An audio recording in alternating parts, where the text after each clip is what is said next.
দাদিমা, আমি এসে গেছি। আহা, আমার সোনা পাখিটা গো, এতদিন পরে দাদির কথা মনে পড়লো বুঝি। আসসালামু আলাইকুম আম্মা। ওয়ালাইকুম আসসালাম। তোমাদের আসতে কোনো সমস্যা হয়নি তো? না আম্মা, আমাদেরও কোনো সমস্যা হয়নি। কেমন আছো হামিমের মা? তুমি এমন শুকিয়ে যাচ্ছ কেন দিন দিন? না আম্মা, শুকালাম কোথায়? তাছাড়া আপনার নাতি যে হারে দুষ্টুমি করে, ওর পেছনে ছুটতে ছুটতে তো আমি শেষ। আপনি কেমন আছেন আম্মা? আলহামদুলিল্লাহ মা, আল্লাহ তাআলা ভালোই রেখেছেন। আচ্ছা, তোমরা বাইরেই দাঁড়িয়ে থাকবে নাকি? এসো এসো, ভেতরে এসো।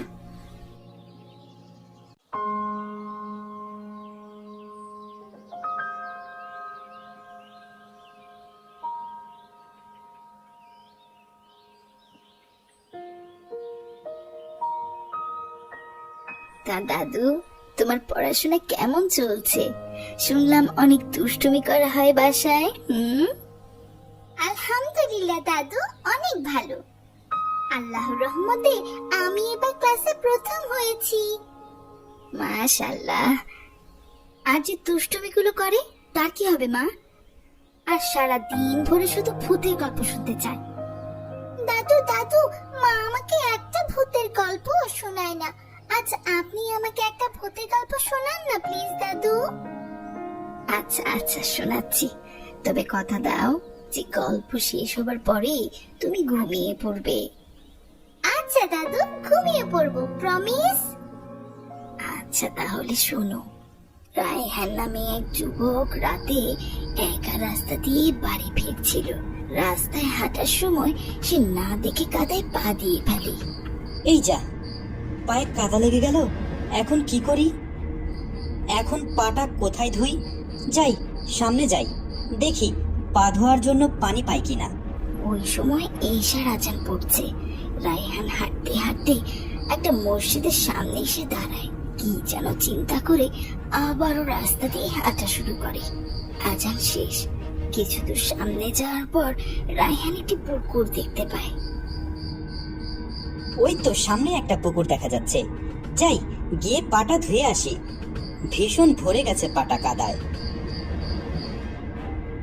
পুকুরের পাশে দাঁড়িয়েছে ইয়া লম্বা লম্বা দুটি তাল গাছ। বাদুড়গুলো তাল গাছের উপর দিয়ে উঠছে, আর সেই সাথে পেঁচাটাকে চারিদিকে অনেক ভয়ঙ্কর পরিবেশ হয়ে আছে। রায়হান চারপাশের দিকে দেখে একটু ভীত হয়ে গেছে। কাদা পরিষ্কার করতে রায়হান সে পুকুরে নামে। রায়হান নিচু হয়ে তার পা ধুতে থাকে। পা ধুয়ে রায়হান সোজা হয়ে দাঁড়ায়।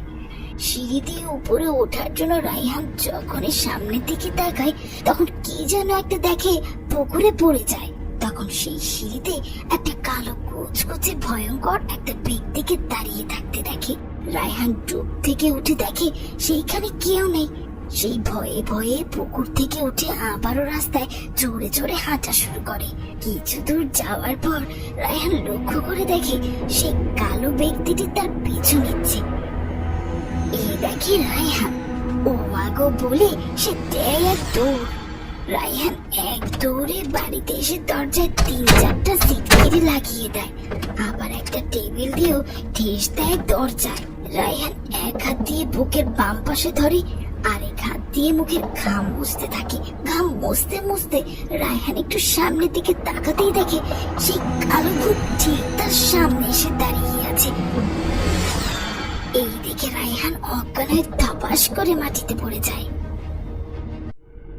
ও দাদু, ওই কালো ভূত কি রায়হানকে মেরেও ফেলেছে?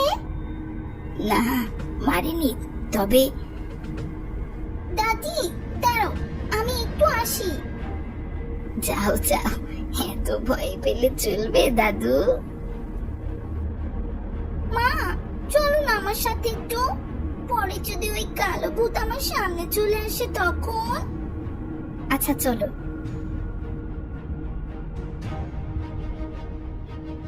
এই যে হামিম, টয়লেটে প্রবেশ করার সময় কি ডান পা দিয়ে ঢুকে? ও সরি মা, ভুলে গিয়েছিলাম। সব সময় টয়লেটে প্রবেশের সময় দোয়া পড়ে বাম পা আর বের হওয়ার সময় দোয়া পড়ে ডান পা দিয়ে বের হতে হয়। মাশাআল্লাহ, এবার যাও, আমি বাইরে দাঁড়িয়ে আছি।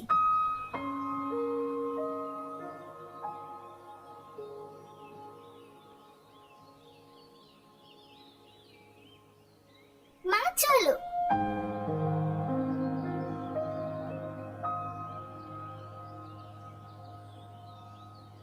দাদি, এবার বলো পরে রায়হানের কি হলো?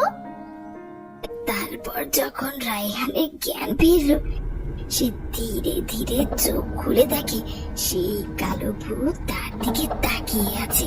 সে আবার ভয়ে লাফ দিয়ে পেছন দিকে চলে গেল।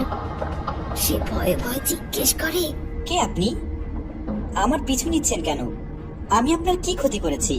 আমি তোমারই এক প্রতিচ্ছবি। আমি তোমার নফস। আমার নফস? আমার প্রতিচ্ছবি হলে আমি তো ফর্সা, আপনি এত কালো কেন? তোমার শুধু বাহিরটাই সুন্দর, তোমার ভিতর অনেক কুৎসিত আর জঘন্য। কেন? আমার ভেতর আমার বাহিরের মতো সুন্দর নয় কেন?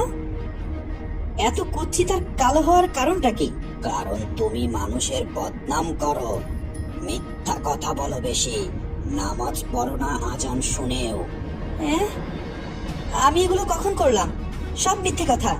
তুমি অস্বীকার করলেই কি সব বদলে যাবে? তুমি যখন যা করছো তোমার কাঁধের দুই ফেরেশতা সব লিখে রাখছেন। সুতরাং আল্লাহর কাছে মিথ্যে বলে লাভ নেই। আল্লাহ তাআলা সব দেখেন, যা তুমি গোপনে করো আবার যা তুমি প্রকাশ্যে করো। তোমাকে তোমার কাজের পাই পাই হিসাব দিতে হবে, হিসাব দিতে হবে, বাঁচার উপায় নাই। আচ্ছা দাদু, নফস কি? যদি সহজ ভাষায় বলি, নফস হচ্ছে আমাদের ইচ্ছা, আকাঙ্ক্ষা, কামনা বাসনাই হচ্ছে নফস। এক কথায় আমাদের প্রতিচ্ছবি। আমরা আয়নার সামনে গিয়ে যা করব, আমাদের প্রতিচ্ছবিও তাই করবে। ঠিক তেমনি আমরা যা চিন্তা করি, আমাদের নফস তাই করে। ও আচ্ছা দাদু, পরে কি হলো রায়হানের? ওই কালো ভূত কি আবারও এসেছিল? তারপর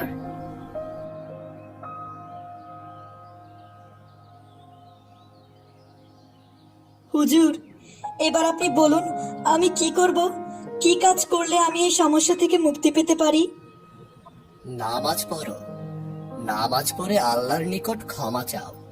হুজুর, আমি তো অনেক পাপ করেছি, কিছু কিছু কাজ তো ক্ষমার যোগ্যও না। আল্লাহ কি আমায় ক্ষমা করবেন হুজুর? আল্লাহ তাআলা অসীম দয়ালু, ওনার দয়া ও ভালোবাসার কোনো শেষ নেই।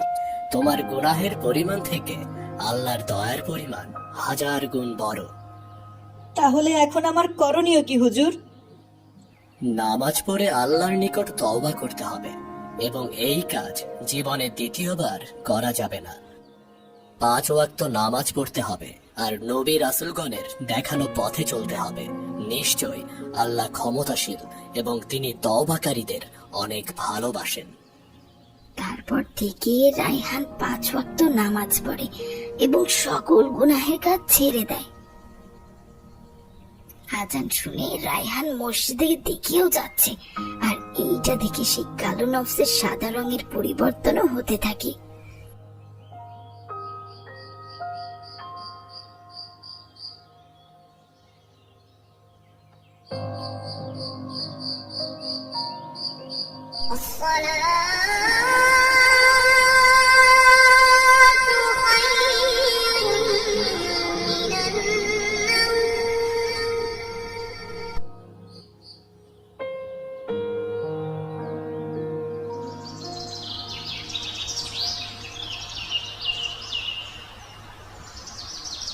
আচ্ছা বাবা, ভূত কি অনেক ভয়ানক? তারা কি মানুষের ক্ষতি করে? আসলে ভূত হচ্ছে আমাদের কাল্পনিক একটা বস্তু, বাস্তব জীবনে ভূত বলতে কিছুই নেই। তাহলে কি এইসব মিথ্যে? না, একদম মিথ্যে নয়। ভূত নেই, তবে জিন আছে। কোরআন শরীফে জিনের কথা বলা আছে। জিন কি আমাদের ক্ষতি করে বাবা? আমরা এদেরও হাত থেকে কিভাবে মুক্তি পেতে পারি? সব জিন ক্ষতি করে না, খারাপ জিনের মতো ভালো জিনও রয়েছে। তবে 5 ওয়াক্ত নামাজ পড়ে আয়াতুল কুরসি পাঠ করলে আল্লাহ তাআলা আমাদের এসব খারাপ জিন থেকে রক্ষা করেন। আর অনেক নিয়ম আছে যা মানতে হয়, তবে যারা নামাজ পড়ে আয়াতুল কুরসি জানে, জিন তাদের ভয় পায়। তাহলে আমিও এখন থেকে নিয়মিত 5 ওয়াক্ত নামাজের পর আয়াতুল কুরসি পাঠ করব ইনশাআল্লাহ। আমাদের অবশ্যই রায়হানের পরিণতি দেখে শিক্ষা নেওয়া উচিত। আমরা অগোচরে এমন অনেক কাজ করি আর ভাবি যে কেউ দেখেনি, কিন্তু আল্লাহ তো সব ব্যাপারে অবগত রয়েছেন। আর কখনো যদি মনে করেন আপনার আশেপাশে খারাপ কিছু চলাফেরা করছে বা জিনের উপস্থিতি রয়েছে, তাহলে সাথে সাথে আয়াতুল কুরসি পড়ে আল্লাহর নিকট এ থেকে পানাহ চান এবং আল্লাহর রহমতে আশ্রয় চান। আল্লাহ তাআলা আমাদের সকলকে হেফাজত করুক।